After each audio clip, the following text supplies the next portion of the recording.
toi, allô radio de nous. 105.8 Radio Forum, radio et droits de l'homme, la voix de sans voix. Forum FM 105.8, la radio des droits de l'homme, l'expression directe des citoyens de la diaspora. Forum FM 105.8, la radio des droits de l'homme, l'expression directe des citoyens et des associations. Thank you. I give the floor to Rencontre Africaine pour... Je vous remercie et je donne la parole à Rencontre Africaine. Président, la RADDHO salue la présence de la délégation de la RCA parmi nous cet après-midi en dépit des énormes défis auxquels le pays est confronté en matière des droits de l'homme. Notre organisation tient à saluer les efforts consentis pour la mise en place d'une cour spéciale de lutte contre l'impunité, l'élaboration des stratégies pour éliminer les violences basées sur le genre et les violences sexuelles liées au conflit, ainsi que la ratification de la Convention de 2019 relative à la violence et harcèlement. C'est avec satisfaction que notre organisation accueille la mise sur pied d'une politique nationale à travers le plan d'action quinquennal, l'abolition de la peine de mort et le rétablissement des infrastructures judiciaires qui méritent une attention particulière. Cependant, la RADDHO reste préoccupée par le rétrécissement de l'espace civique et politique, des libertés fondamentales, ainsi que la poursuite de la traite des personnes et des violences sexuelles liées au conflit. En outre, nous notons la présence des groupes de mercenaires, Wagner et d'autres mercenaires étrangers qui poursuivent leurs actes odieux, pillent les ressources et matières premières du pays et continuent à alimenter le trafic et la circulation d'armes légères dans la sous-région et en toute impunité. Compte tenu de la fragilité de la situation en matière de sécurité, la RADDHO demande aux autorités de mettre un terme à la présence des milices armées dans le pays. En conclusion, la RADDHO exhorte la RCA de poursuivre sa coopération avec des procédures spéciales du Conseil, la CPI, ainsi que les agences humanitaires afin d'alléger la souffrance des déplacés internes. Enfin, la RADDHO lance un appel à la communauté internationale d'accompagner les efforts du pays pour la consolidation de la paix. Je vous remercie de votre attention. Thank you. I give the floor. On a cette vie, mais une seule radio. Une seule radio. Forum FM 105.8. Attachez vos ceintures. Attachez vos ceintures. Forum FM 105.8. Vous fait voyager. Maintenant. Ça devient passionnant. Passionnant. Forum FM 105.8. Merci le Forum de la radio-télévision des droits de l'homme, Maître Maurice Massengo, pour ton soutien et ta présence à cet événement organisé dans le cadre de la 56e session du Conseil des droits de l'homme sur les victimes de la détention arbitraire dans le monde. Aujourd'hui, c'est un grand jour, un jour de réhabilitation, un jour de restauration de la dignité de ces personnes qui ont été persécutées et touchées dans leur existence. Ils ont besoin d'être réhabilités et d'être connus. Et cette institution des Nations Unies et le Conseil des droits de l'homme principalement a été créée pour cela. Et merci pour votre présence, Monsieur Ali Souk, Monsieur Tayeb et Madame, et Monsieur l'avocat de Monsieur Tayeb, Ben Abdraman et Maître Vital, qui est aussi militant. J'ai beaucoup duré ici, j'ai pas vu beaucoup d'avocats qui accompagnent régulièrement et qui sont là avec les victimes. Ils ont tout le temps calculé et pour des rendez-vous honoraires avec d'autres clients. Et Monsieur Ali, Omar Souk, pour votre témoignage éloquent aussi. Ça se recoupe parce que le système n'a pas changé de détention dans le même pays. Vous devez travailler ensemble et être solidaires des uns des autres. Seule la solidarité peut contribuer à vraiment porter votre voix dans les instances internationales. Et comme nous l'avons fait aussi avec un groupe d'organisation, nous allons poursuivre le travail pour vous accompagner dans votre quête de justice. Et merci, maître, pour cette entrevue. La parole aux victimes. Oui, justement, le forum a pour vocation de diffuser les problèmes, les questions, les situations des droits de l'homme. Aujourd'hui, il s'agit de promouvoir des principes qui sont énoncés dans les textes internationaux des droits de l'homme. Je suis très heureux de voir les avocats, que je suis moi-même, qui accompagnent, pour ne pas dire leurs clients, même si c'est un peu péjoratif, ils les accompagnent, ils assistent pour faire connaître leurs souffrances. Ça, c'est très important.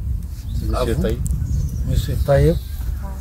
Et donc, je tiens tout d'abord à remercier Biro Diawara et la RADO de nous accompagner, de nous soutenir dans le rétablissement de notre dignité et de nos droits.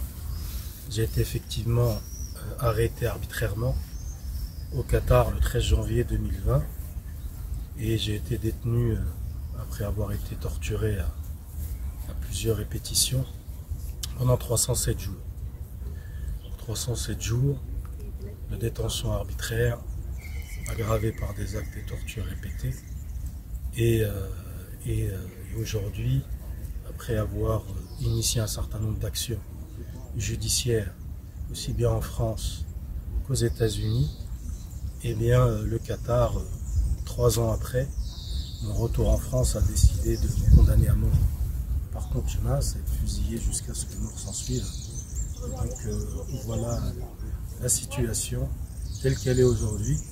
Et je vais dire, malgré, c'est quand même un peu contradictoire, mais j'aimerais souligner que j'ai eu beaucoup de chance par rapport aux 2 autres victimes qui sont à mes côtés, l'ingénieur Ali Salem et également Omar Chouk, parce qu'ils sont restés en prison beaucoup plus longtemps que moi, quasiment 3 années, et ont été torturés à de nombreuses reprises également.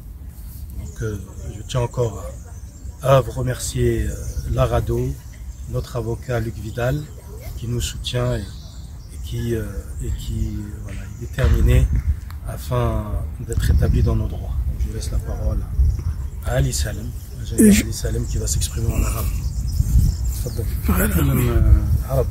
بالعربي طبعا حكينا يعني اتكلمنا في الجلسة عن المشكلة اللي حصلت لنا في قطر والاحتجاز التعسفي من قبل دولة قطر وحجزنا لمدة 2 سنين عزل انفرادي حوالي 700 يوم.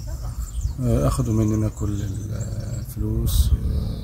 الاحتجاز جه بعد التكريم بيومين بدون ما وافقوش على محامي لمدة 3 شهور. أهلي وأسرتي وأولادي ما يعرفوش حاجة عني لمدة 3 شهور. وبعد كده تحولت المحكمة وجلسات المحكمة وجابوا بعض الشهود الزور، ومع ذلك المحكمة برأتنا من التهم اللي كانوا متهميننا بها. ولكن برضو نظرا للضغط الإعلامي اللي كان موجود لأن هم عملوا تشهير بسمعتنا. Très bien. Écoutez, donc l'ingénieur Ali Salem a été arrêté en 2018. Donc le 13 octobre 2018 par les forces de sécurité qatariennes. Donc ils l'ont détenu d'abord dans un centre de détention secret pendant plusieurs semaines, donc en lui bandant les yeux, en le mettant debout toute la journée, en le mettant dans une pièce de 2 mètres carrés sur 2, sans sanitaire, sans fenêtre, sans droit, sans avocat et sans interprète. Donc il a été ensuite accusé d'espionnage au profit de l'Égypte, dont il est ressortissant. après plusieurs semaines, son dossier a été judiciarisé, donc avec plusieurs audiences qui ont été tenues devant des tribunaux militaires de la sûreté d'État du Qatar, où finalement, au bout de 700 jours, il a été acquitté donc, de tous ces faits-là, et donc aujourd'hui il souffre d'un cancer suite à sa détention arbitraire, et donc il est également dans cette dénonciation, il veut être rétabli dans ses droits comme moi et Omar Chouk. Je préfère te parler en arabe encore. باختصار شديد بالإضافة للقصة اللي حكاها الزميل علي، لأنه نحن نتشارك نفس القضية ونفس القصة. أنا بيهمني إني أوضح نحن اليوم موجودين لحتى نلاقي حل نهائي وجذري للسجن التعسفي وللسجن الانفرادي وكل هالممارسات اللي هي غير إنسانية وغير عادلة في مجتمعاتنا. لازم صار الوقت إنه نقدر نلاقي هالحلول ونقدر نضغط على كل بلد بتمارس هيك نوع من الممارسات على المقيمين عندها. هذا شيء مرفوض. لازم نقدر نحكي ونوصل الصوت، مش بس لنا وللأجيال ولأولادنا وللأجيال القادمة. Thank you. Merci. Vous êtes l'un des avocats, mais vous n'avez pas été arrêté, vous? Non, du tout. Bon, vous pouvez dire quelque chose parce que vous êtes là en tant que également confrère. Je me présente donc, je suis maître Maurice Massengo Tchassé. Je voulais également dire que l'action que vous menez justement pour demander des réparations, c'est une action normale parce que vos droits sont toujours violés, même si vous êtes sorti de prison. Parce que la violation cesse lorsqu'il y a réparation. Lorsque d'abord l'État reconnaît qu'il a torturé, il reconnaît son tort et il répare. Et là, il y a ce qu'on appelle cessation de cette violation du droit. Votre histoire m'a beaucoup touché, profondément touché. J'ai pris cela aussi en moi. Il n'y a pas que seulement la RADDHO. Mais non, le forum, le CIRAC, les structures que je préside prennent cela aussi en charge. Et c'est pour ça que nous allons justement publier cela, diffuser dans les réseaux sociaux. On va prendre des extraits pour en parler. Parce que tant qu'on ne parle pas des violations des droits de l'homme, les dictateurs, les tyrans, ceux qui violent les droits de l'homme continueront toujours. Il faut justement les dénoncer, démontrer ce qu'ils ont fait du mal. C'est dans ce sens-là justement que nous cheminons. C'est dans ce sens-là que je voudrais que mon confrère, l'avocat, puisse également s'exprimer. Comment il engage cette procédure devant justement les instances internationales. Parce que ici, nous sommes dans cette enceinte qui est prestigieuse, qui s'occupe des questions des droits de l'homme, mais surtout aussi, et qui fait de la diplomatie. Parce que maintenant, les droits de l'homme, c'est plus ou moins la diplomatie. Les gens habillent les choses, couvrent les dictateurs ou les tyrans. Alors, je ne sais pas qu'est-ce que mon confrère pense de cela. Écoutez, merci confrère de me donner la parole. Donc, je suis effectivement ici en tant que conseil de M. Ben Abderrahmane. Oui. Et je pense que, d'abord, c'est difficile de parler après les 3 témoignages que vous venez d'entendre, qui sont très poignants, très émouvants et puis surtout très, très durs dans les faits qu'il relate. J'aurais peut-être 2 constats et puis effectivement une petite conclusion sur les voies qui doivent s'ouvrir maintenant à ces victimes. Les 2 constats, le premier c'est de dire qu'à travers les similitudes de ces 3 témoignages, ce qui apparaît c'est qu'on est aujourd'hui au sein de l'appareil sécuritaire qatarien dans un sentiment de réelle impunité au regard des normes internationales, des normes domestiques, mais également des normes internationales auxquelles le Qatar est tenu. C'est-à-dire que nous avons un certain nombre de dispositions que le Qatar a signées, qui s'est engagé à mettre en œuvre dans son droit interne, dans ses procédures, et que manifestement, il ne respecte pas. En tout cas, à l'égard de certaines personnes, il ne respecte pas. Nous avons donc des cas d'arrestation et de détention arbitraire, nous avons des cas de torture, nous avons un mépris total pour les règles relatives au droit de la défense, au droit à un accès, un contrôle judiciaire effectif.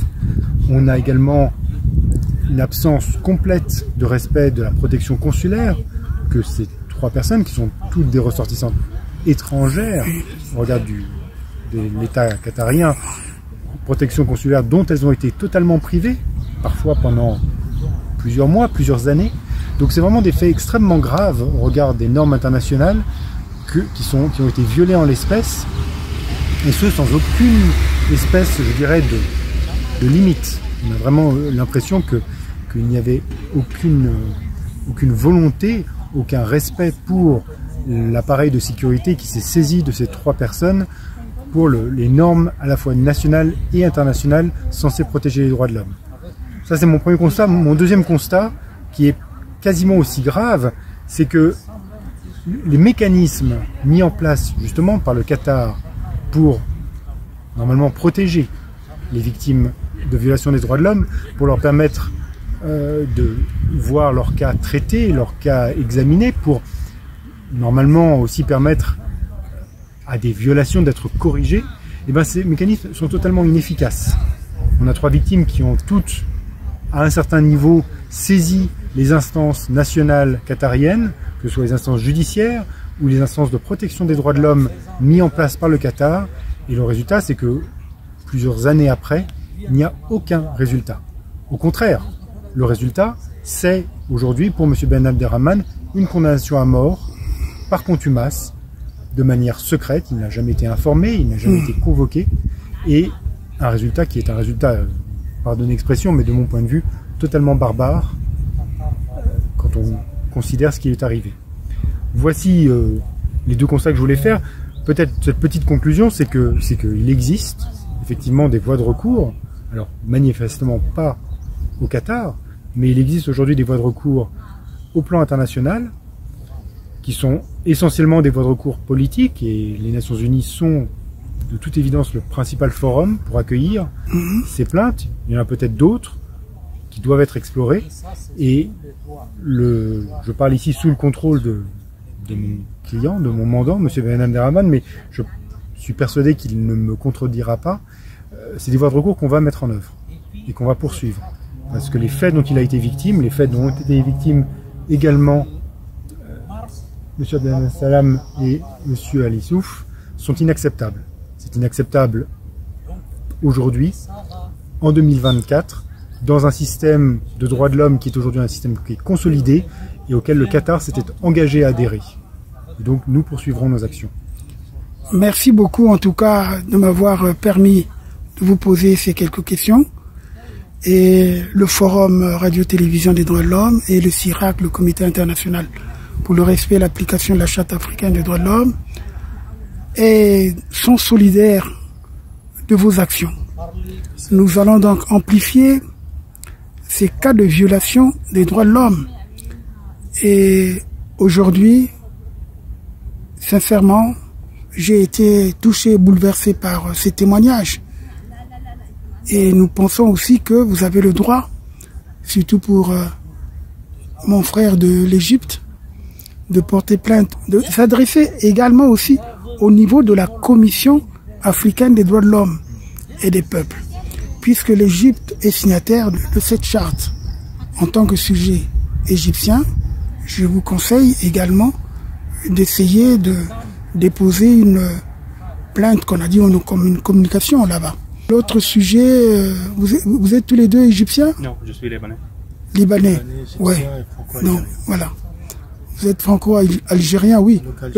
Oui, donc le franco-algérien peut également déposer au niveau de la Cour européenne des droits de l'homme. Je pense qu'il peut le faire, parce que là, vous êtes considéré comme sujet européen. Parce que vous avez épuisé tous les recours internes en épuisant tous les recours internes, notamment au niveau du Qatar, où finalement, comme l'a dit mon confrère, vous avez reçu pratiquement une double peine, parce que quand on vous condamne à mort en cachette, sans vous le signifier, ça veut dire que vous êtes en danger de mort. Bonjour à tous et à toutes. Je vous remercie de me donner l'occasion de partager mon témoignage aujourd'hui, ainsi que ceux de deux autres victimes qui sont présents, l'ingénieur Ali Salem, ressortissant égyptien, et M. Omar Chouk, ressortissant libanais, qui ont été victimes, comme moi, d'une détention arbitraire au Qatar. Je suis un homme d'affaires franco-algérien, spécialisé dans le conseil en géopolitique et en géoéconomie, et militant des droits de l'homme. Je me tiens devant vous pour dénoncer les actes de détention arbitraire et de torture dont j'ai été victime au Qatar, et pour souligner l'urgence d'une action internationale concertée dans ces violations des droits de l'homme. Depuis les années 2000, j'ai développé une expertise reconnue dans mon domaine, ce qui m'a conduit à collaborer avec différentes institutions qatariennes à une période où ce pays faisait face à une situation internationale très précaire. En plus de mes activités professionnelles, comme l'a souligné notre cher ami Bureau, je suis également engagé au sein de plusieurs ONG et membre de la RADO. Donc, le 13 janvier 2020 à 10h30, j'ai été arrêté, appréhendé par une quinzaine d'agents de forces de sécurité qatariennes à proximité de mon domicile. J'ai été séquestré, torturé et menacé de mort, moi et ma famille. Mon épouse, qui est ici présente, a également été impliquée malgré elle dans ces souffrances. Cette période sombre de ma vie a été marquée par ces graves violations des droits de l'homme et des principes de justice. J'ai été contraint de remettre toutes mes données personnelles et professionnelles en signant un protocole d'accord sous la contrainte en échange de ma survie et de ma libération. Pendant ma détention, qui a duré 307 jours exactement, j'ai été soumis à des actes de torture physique et psychologique d'une exceptionnelle gravité. On me bandait les yeux, en me laissant debout dans une salle d'interrogatoire pendant des jours entiers, des fois sans m'interroger, et ensuite en m'interrogeant quelques heures et en me remettant donc debout en face d'un mur. Et les victimes, docteur Salem et M. Omar Chouk, ne se connaissaient pas il y a encore quelques semaines et ont décrit dans leur plainte exactement les mêmes faits et les mêmes procédés. Ce qui est alarmant et qui démontre le caractère barbare et brutal de ce que peut être le régime qatarien. À mon retour en France, j'ai subi donc de graves répercussions physiques et psychologiques. J'ai perdu 15 kilos et j'ai surtout été diagnostiqué avec un état de stress post-traumatique assez sévère. Ces séquelles affectent encore aujourd'hui ma santé et ma vie quotidienne. En réponse donc à ces violations graves, j'ai engagé plusieurs actions judiciaires par l'intermédiaire de mon avocat, Maître Luc Vidal, qui est présent ici dans la salle, qui je remercie, pour faire constater l'illégalité de ces actes. J'ai alerté de nombreuses instances.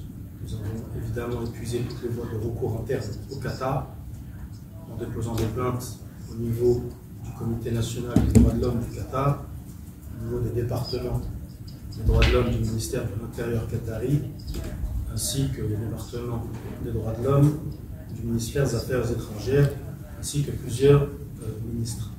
Donc, toutes ces plaintes sont restées lettres mortes. Donc nous avons saisi et déposé des plaintes en France et aux États-Unis. L'objet de procédures qui ont avancé, sont diligentées par plusieurs juges d'instruction. Et comme l'a souligné M. Biro Jawara, nous avons saisi également des instances onusiennes, dont le groupe de travail sur les détentions arbitraires, ainsi que la CAT. Donc, en réponse à toutes ces actions, donc depuis 2021, le régime qatari a tout simplement décidé de me condamner à mort par contumace dans une procédure secrète que je l'ai appris par la presse il y a quelques mois. Donc, j'avais été accusé d'espionnage au profit d'une puissance étrangère qui n'est pas citée, mais qui vise les Émirats arabes unis. Donc, je fais face à ce près au-dessus de ma tête. Et donc, cette situation, vous imaginez, ensuite, après avoir été détenu arbitrairement et torturé, n'ayant pas eu le temps de me reconstruire, eh bien, je dois faire face à une autre situation qui est assez barbare, celle d'être un condamné à mort. Et la confirmation de cette condamnation est obtenue à travers différents articles de presse. Donc, en conclusion, ma détention arbitraire est non seulement une violation de mes droits fondamentaux, mais elle illustre aussi un mépris plus large pour les principes de justice et des droits de l'homme par le Qatar. Donc la communauté internationale doit veiller à ce que de tels actes ne restent pas impunis et que des mécanismes de surveillance plus stricts soient mis en place pour protéger les droits des individus détenus arbitrairement. Donc si vous voulez bien, je vais donner la parole à l'ingénieur Ali Salem, donc, qui est aujourd'hui victime, qui a eu un diagnostic assez triste, touché par un cancer du côlon, suite à sa détention arbitraire et les actes de torture qu'il a enduré également. Donc vous voyez, j'ai eu tous une forme de chance, parce que je n'ai pas été atteint d'un cancer, mais généralement ces situations-là débouchent sur ce genre de drame. Le docteur Ali Salem a été détenu pendant plus de 2 ans, ainsi qu'au Marchaud. Je lui laisse la parole. Merci à vous tous.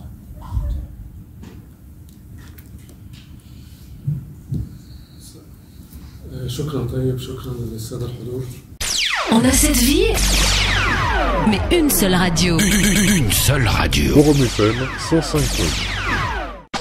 Forum, la radio du droit. La radio du droit. Forum FM 105.8. Moi j'aime. Forum FM 105.8.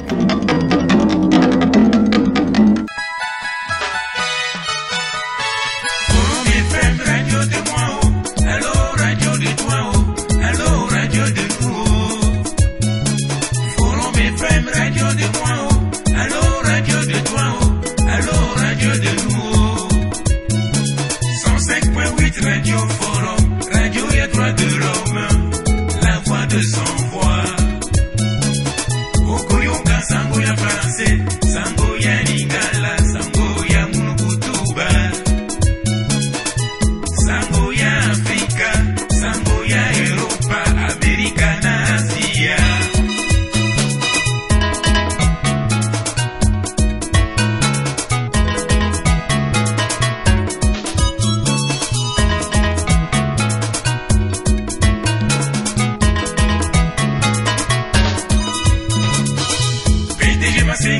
C'est papa, Tokumisi Olelo, Musungi à droit de l'homme. Akopesa Madeya na bana Congo, Obayeba, Tina ya droit de l'homme. Adam Sawa Mukuyu Baba, Master Mwana Congo, Bayoka Radio Forum. Radio Forum yaka chauffé, fan club yaka dansé, édition ya Kirikiri, Ki César.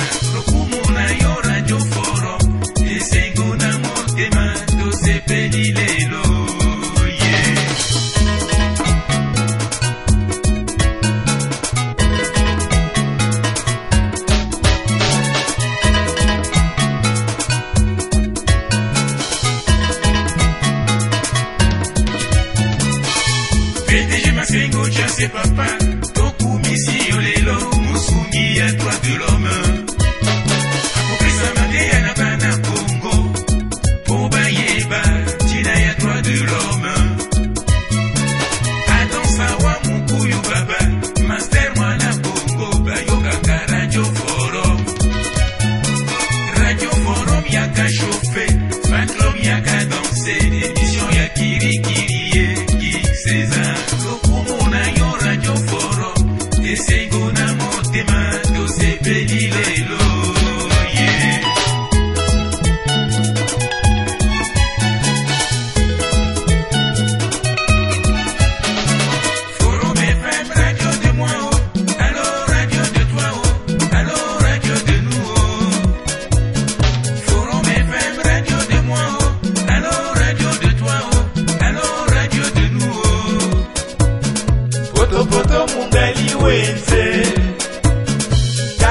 la voix radiophonique de la fille de son père.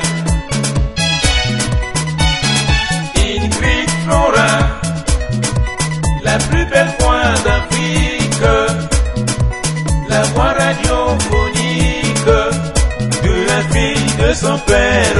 Écoutez ça.